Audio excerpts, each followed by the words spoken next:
Tell the story. No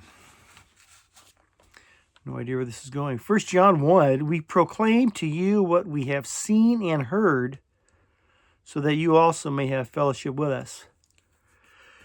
Yeah, John. John was there on the scene. Robert Todd Lincoln, son of U.S. President Abraham Lincoln, was present for three major events: the death of his own father, as well as the assassinations of Presidents James Garfield and William McKinley. Gosh, we're a peaceful people. Politics hasn't changed at all. But consider that the Apostle John was present at four of history's most crucial events: the Last Supper of Jesus, Christ's agony in Gethsemane, his crucifixion, and his resurrection. Wow. Talk about the big four. John knew that bearing witness to these events was the ultimate why behind his presence in these moments, like the reason he was put here. Huh? In John 21, he wrote, "This is the disciple who testifies to these things and who wrote them down. We know that his testimony is true." Oh, that calf. I got a calf out there wanted. John reaffirmed this in his letter of 1 John. He wrote, "That which was from the beginning, which we have heard, which we have seen with our eyes, which we have looked at, and our hands have touched, this we proclaim." John felt a compelling duty to share his eyewitness account of Jesus. Why? "We proclaim to you what we have seen and heard," he said, "so that you also may have fellowship with us." The events of our lives may be surprising or mundane, but in either case, God is orchestrating them so we can bear witness to him.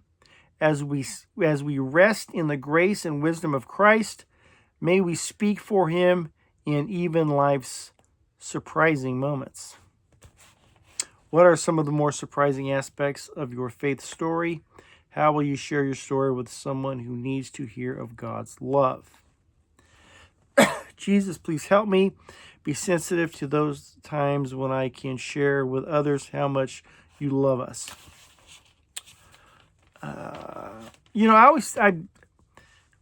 People give their testimony, and I'm not criticizing that. But I don't just willingly, here's where I found Jesus or whatever case is. Mine's a weird story anyway. But I don't just easily bring that up and share that with people anymore. When it's the right time, you'll know. The Holy Spirit will be there. You'll know. You'll get, okay, because it'll come out beautifully. You'll think, I can't believe I said that. Because you didn't. But yeah, I don't, I'm real careful to share my, who I share my personal testimony with. But you'll be surprised too. And I kick myself frequently, especially as I'm getting older. As much time as I spent in the Bible when I was really just a daily reader, and I haven't been, I'm going to tell you right now. As much time as I spent in the Bible, when I was reading all the time, or at least frequently, with some sort of frequency,